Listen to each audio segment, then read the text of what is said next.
ज्ञान दिया गोकर्ण गीता जिसको कहते हैं। आज आत्मदेव ब्राह्मण ने देखा कि धन्य हो गया मुझे, माता गौ ने ऐसा पुत्र दिया कि आज मेरे जीवन को सही दिशा निर्देश दे दिया। और ये ऋषि के फल का प्रभाव, जो गाय के गर्भ से जन्मे हुए गोकर्ण जी, वो सत्संग के प्रभाव से उनके मार्गदर्शन में आज आत्मदेव ब्राह्मण ने ग्रह का त्याग किया।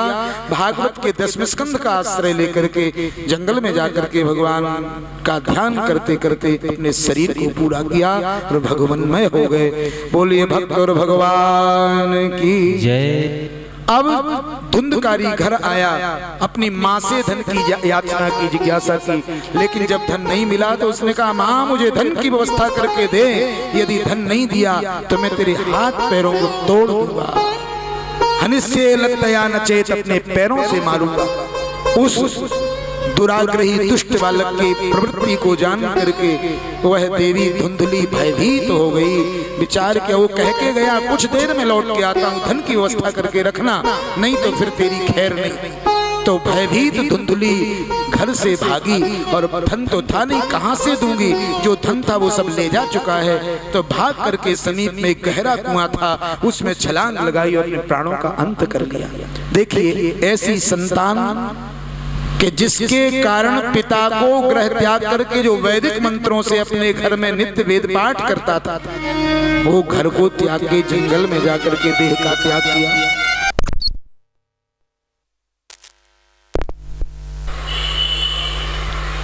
माता, जिस माता को अपने पुत्र के कारण कुएं में कूद करके प्राणों का अंत करना पड़ा, धिक्कार है ऐसी संतान को। लेकिन महाराज उस संतान को जब उसने देखा माता पिता समाप्त हो गए, तो गोकर्ण जी तो धर्मात्मा थे भाई, लेकिन संपत्ति की कोई आकांक्षा नहीं की, कोई इच्छा नहीं। उन्होंने कहा कि मेरे भाई ने पिता को घर से निकालने के लिए बाध्य कर दिया, माता को कुएं में कूद के मरना पड़ा, हम रह के करेंगे क्या, पिताजी माताजी दोनों ही नहीं है, तो हम भी यहाँ से चलते हैं। तो गोकर्ण जी भी उस ग्रह को त्याग करके तीर्थ यात्रा के लिए निकल गए। तीर्थों की यात्रा करने के लिए पूरे भारत भूमि में जितने तीर्थ हैं सबकी पैदल यात्रा करने के लिए निकले। अब घर में वह धुंधकारी जब रह रहा था, तो अभी तो वेश्याओं के यहाँ जाता था, मदिरा पान करता था, जुआ खेलता था।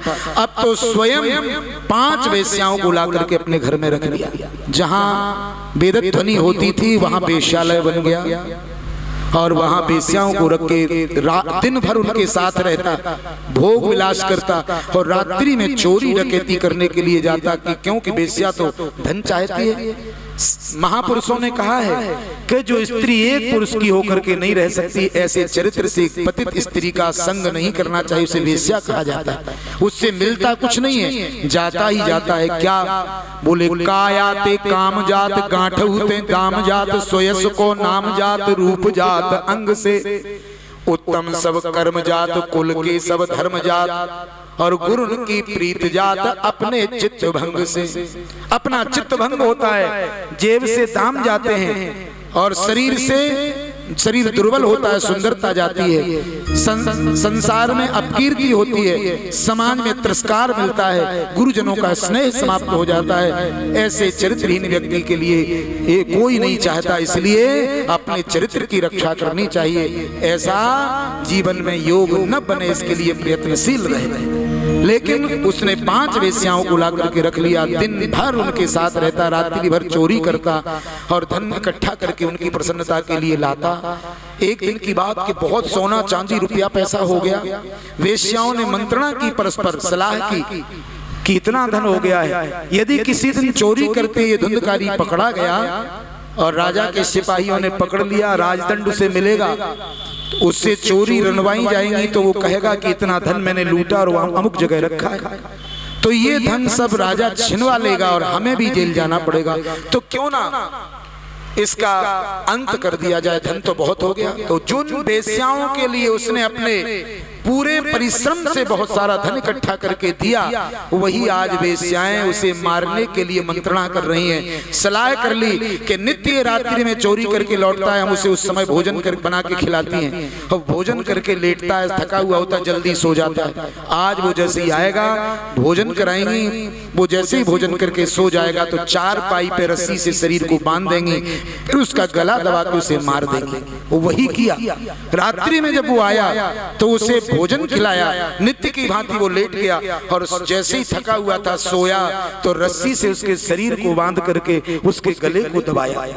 और जब गला दबाया वो नहीं मरा, वो तो हृष्ट-पुष्ट तंदुरुस्त था। जब नहीं मरा तो चूल्हे में जलते अंगारों को लाई, वो चिल्ला रहा था, बंधा हुआ था तो उठ नहीं सकता था, चिल्ला रहा था। खुले हुए मुंह में अग्नि के जलते अंगारों को डाल दिया। तप्तांगार समूहाश्च तन मुखे ही विचिक्षिपु, उसके मुख में डाले तो अति ज्वाला अति दुखेन व्याकुलो निधनम गतः, उस भयंकर अग्नि के संताप से दुखी होकर के और मृत्यु को प्राप्त हो गया, उसके प्राण निकल गए। वो साहसी स्त्रियों ने रात्रि में ही उस भवन के चौक को गर्त बना करके खोद करके उसके शरीर को वहीं दफना दिया, मिट्टी को समान करके गोबर से लीप करके समान कर दिया। लोगों ने कुछ दिन निकले, पूछा कि धुंधकारी दिखाई नहीं देती, कहाँ हैं? तो उन्होंने कहा कि वो तो धन कमाने के लिए परदेश गए। कुछ समय तक वहां रही, धीरे धीरे करके वो धन वहां से लेकर के यत्र तत्र चली गई। जब वो सब जा चुकी, कई वर्षें बीत गई, लगभग 12 वर्ष होने आ गई। एक बार पत्तनपुर के कुछ लोग तीर्थ यात्रा के लिए गए तो एक तीर्थ में गोकर्ण जी दिखाई दिए। ओ, ये तो हमारे महाराज हैं, गाय जैसे कान वाले गोकर्ण जी, देखो देखो। अरे गोकर्ण जी महाराज, जयराम जी की प्रणाम। तो गोकर्ण जी ने, अरे भैया पत्तनपुर वासियों, जयराम जी की जय सियाराम करके उनसे मिले और फिर पूछा कि हमारा भाई कैसा है, क्या हमारे बड़े भैया धुंधकारी कैसे हैं? तो पत्तनपुर वासियों ने कहा, आपको समाचार नहीं मिला? आपके भाई की तो वेश्याओं ने हत्या कर दी। वो तो बहुत वर्षें बीत गई। तब तो बड़ा दुख हुआ गोकर्ण को, देखो कैसा कुमार्ग अपनाया था, उसका परिणाम कि वेश्याओं के हाथ से मृत्यु को प्राप्त हुए। जवानी में वेश्याओं ने मार डाला, प्रेत बन गए होंगे। इनके कल्याण के लिए कोई दूसरा हमारे वंश में है नहीं, तो मुझे ही उनकी मुक्ति के लिए साधना करनी चाहिए। तो गोकर्ण जी जिस तीर्थ में जाते उसी तीर्थ में तर्पण करते और पिंडदान करते। वो गया तीर्थ में भी जाके पिंडदान किए और 12 वर्ष पूर्ण हो गई। विचार किया कि जननी जन्मभूमिश्च स्वर्गादपि गरीयसी, माता और मातृभूमि स्वर्ग से भी बढ़कर होती हैं, एक बार अपनी जन्मभूमि का दर्शन करना चाहिए। तो यात्रा करते करते जन्मभूमि की ओर बढ़ लिए और एक दिन यात्रा करते करते कई दिनों में अपनी जन्मभूमि पर पहुंचे। लेकिन अर्धरात्रि का समय है, आधी रात्रि है, सन्नाटा पसरा है, सब सो रहे हैं, अंधेरा छाया हुआ है। विचार किया कि अब इस समय किसी को जगाएंगे, निद्रा भंग होगी तो उचित नहीं है, चलो अपने ही भवन में चलते हैं। अपने भवन को देखा तो एकदम रोना आ गया कि यहाँ मेरे पिताजी वेदों की ऋचाओं का पाठ किया करते थे, नित्य ठाकुर जी की सेवा शुश्रूषा हुआ करती थी, सुंदर भवन था। आज इस पे घास फूस खड़ा हुआ है, ये घास फूस से युक्त मेरे पिता का घर कैसा खंडर हो रहा है। लेकिन विचार किया इसी में विश्राम करूंगा, तो घास फूस के भवन में ही प्रवेश किया। दरवाजे में देवड़ी बनी हुई थी, उसी पे अपना आसन बिछा करके और लेट गए। जैसे ही लेटे तो पूरे भवन में एकदम आग लग गई। जैसे ही आग लगी महाराज उठ के बैठ गए, ये क्या? तो देखा एक क्षण में कि अग्नि तो शांत है और एक हाथी खड़ा है। हाथी को देखा, फिर देखा नहीं हाथी नहीं है, ऊंट खड़ा है। फिर देखते नहीं ऊंट नहीं है, भेड़ खड़ी है। फिर देखा कि एक मनुष्य खड़ा है। तो उन्होंने पूछा, भैया किम वा प्रेतो पिशाचो वा राक्षसो सीति संसना।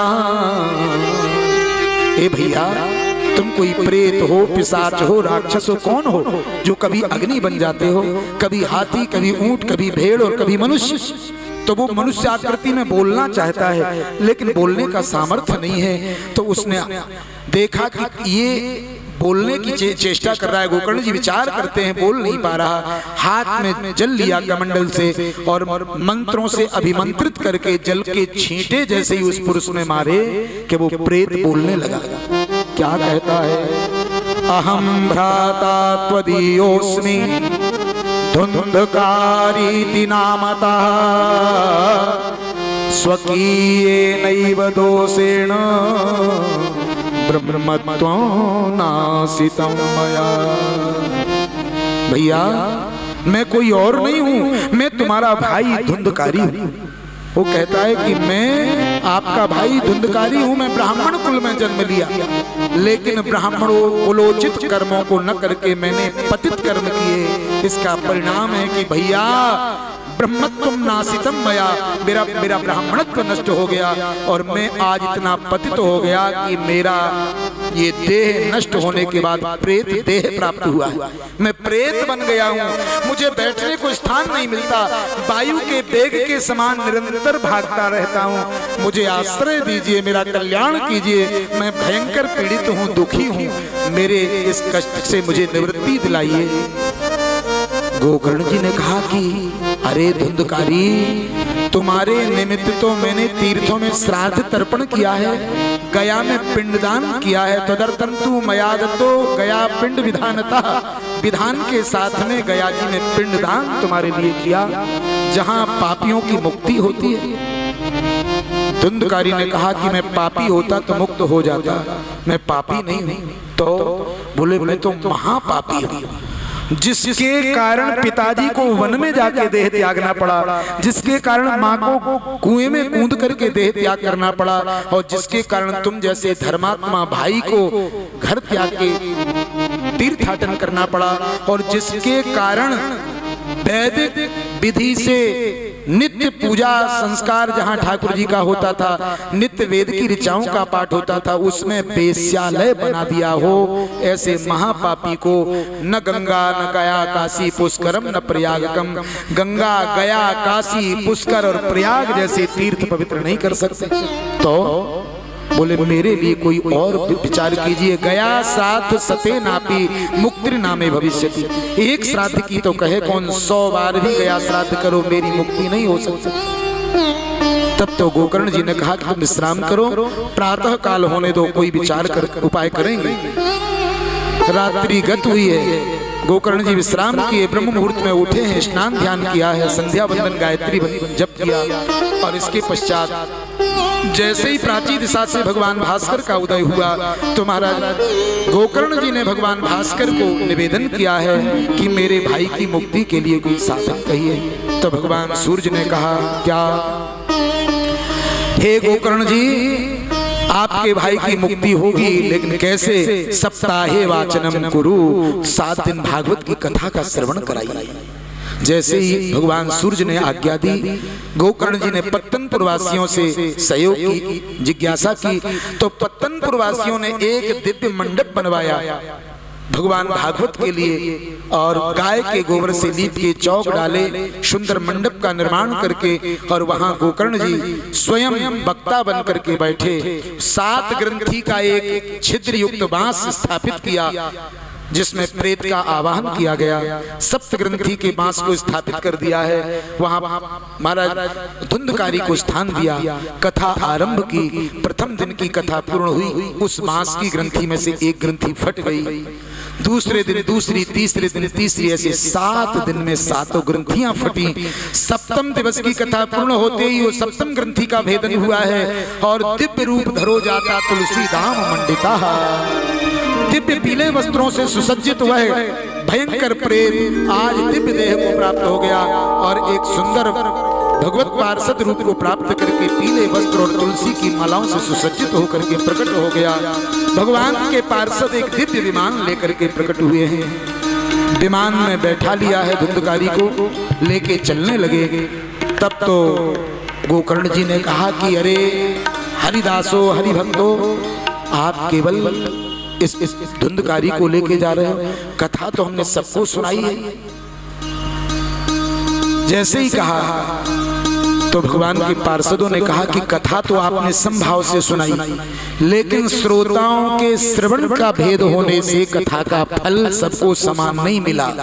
कारण कथा सबने सुनी लेकिन मन किसी ने कथा में लगाया नहीं, बैठे तो रहे। जैसे हेडपंप के नीचे मटका रख दो और हेडपंप चलाओ लेकिन मटका उल्टा रखा हो तो पानी जाएगा क्या? नहीं जाएगा। मटका तो हेडपंप के नीचे ही है लेकिन उल्टा होने से दिन भर हेडपंप चलाया, एक बूंद भी पानी गया नहीं। और यदि सीधा मटका रखा हो फिर आप नल चलाइए, जल भर जाएगा। ऐसे ही हम कथा प्रांगण में आके बैठ तो जाएं, लेकिन जब मन हमारा कथा में होगा तब फल मिलेगा। जब मन ही नहीं है तो कहाँ से फल मिल जाएगा? बैठने मात्र से नहीं कुछ होगा। तब तो पत्तनपुर वासियों ने कहा कि भगवान हमें क्या पता था कि भगवान का विमान प्राप्त होगा बैठने के लिए, बैकुंठ को जाने के लिए।